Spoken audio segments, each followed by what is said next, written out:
білсе керек, күлкі өзі бір мастық екенін.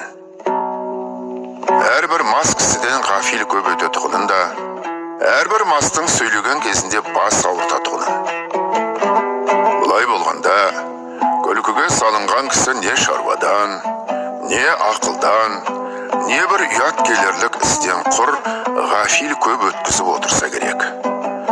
Осындай ғафилдік көп өткізіп, өлмеген кісінің не дүниеде, не ақиретте басы бір ауырмай қалмаса керек. Әрбір уайым қайғы ойлағыш кісі, не дүние шаруасына, не ақирет шаруасына өзгеден жинақырақ болса керек. Әрбір жинақылықтың түбі кәніш болса керек. Енді олай болғанда үнемі уайым қайғымен жүре аламыз ба? Үнемі күлмей жүруге жан шыдай ма екен? Жоқ, мен үнемі уайым қайғымен бол демеймін. Уайым қайғысыздығыңа, уайым қайғы қылдағы сол уайым қайғысыздықтан құтыларлық орында қарекет табу керек, һәм қылу керек. Әрбір орынды қарекет өзі де уайым қайғыны азайтады. Орынсыз күлкіменен азайтпа, орынды қарекетпенен азайт.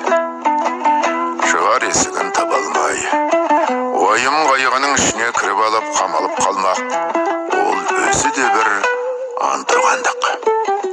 Және әрбір жаман кісінің қылығына күлсең, оған рахаттанып күлме, ыза болғаныңнан күл. Ызалы күлкі өзі де қайғы. Ондай күлкіге үнемі өзіңде салынбассың.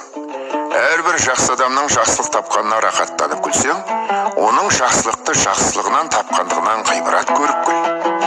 Әрбір ғибрат алмақтың өзі де мастыққа жібермей, уақытымен тоқтатады. Көп күлкінің бәрінде мақтағаным жоқ. Оның ішінде бір күлкі бар ау. Құдай жаратқан орны менен іштен, көкіректен, жүректен келмейді, қолдан жасап.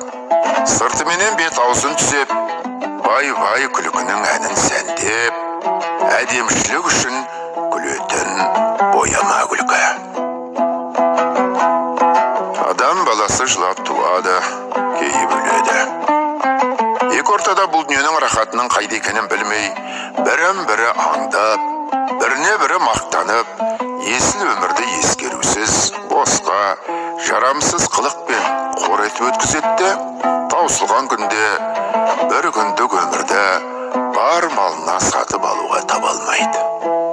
Қулық саумақ, көз сүзіп тіленіп, адам саумақ, өнерсіз иттің ісі.